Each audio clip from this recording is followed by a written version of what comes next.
हाय लोगोफोर दिनैनि बे गुबुन मोनसे गोदान भिडियोआवहाय नोंथांमोनखौ आरोबाव बरायहरबावबाय दे। स' नोंथांमोननिसिम आसा खालामो भिडियोखौ जागायनायनिफ्राय जोबजासिम नायलांगोन होननानै।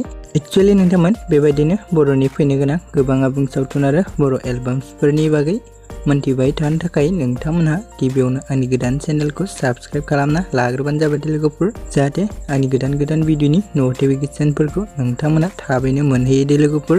एक्चुअली नोंथांमोनाथ' भिडियोनि टाइटेल बा थाम्बनेल नायनानैनो मोनथिखाबाय जानांगौ दिनै आं मा भिडियोनि सायाव आपडेटखौ लानानै फैदों।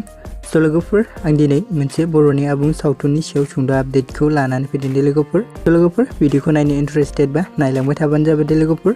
एक्चुअली लोगोफोर आं दिनै एमबि फिल्म प्रडाक्शन बेनारनि आन्डाराव फैनाय आरो मिथुन ब्रह्मानि नाजानायाव सोमजिनाय मोनसे आबुं सावथुननि सायाव सुंद' आपडेटखौ लानानै फैदों दे लोगोफोर। एक्चुअली लोगोफोर बे आबुं बर' सावथुननि टाइटेलानो जाहैबाय जों बर' दे लोगोफोर। एक्चुअली लोगोफोर जोंहा बे आबुं बर' सावथुननि पार्ट 3 भिडियोखौ दायो एमबि फिल्म प्रडाक्शन बेनारा रिलिज होना होबाय दे लोगोफोर। स' लोगोफोर जाय बिथांमोना दासिमबो जुदि बे भिडियोखौ नायाखै अब्ला आंनि चेनेलनि गेजेरजों नायहैदो दे लोगोफोर।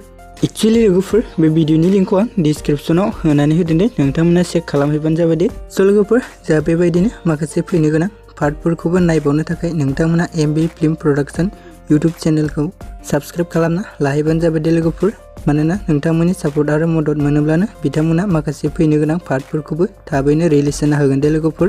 स' लोगोफोर बिदिब्ला दिनैनि आपडेटआ बेखिनियानो लोगोफोर। स' लोगोफोर भिडियोखौ बेखिनिसिम नायनायनि थाखाय नोंथांमोननिसिम रोजा रोजा साबायखर थाबाय दे। स' लोगोफोर नेक्स्ट एपिसोडआ जुदि थाबैनो रिलिज जायो अब्ला नोंथांमोननिसिम गुबुन मोनसे भिडियोजों आपडेट खालामना होगोन दे लोगोफोर। स' लोगोफोर जों बिदिब्ला साननैसो नेना थानोसै दे लोगोफोर।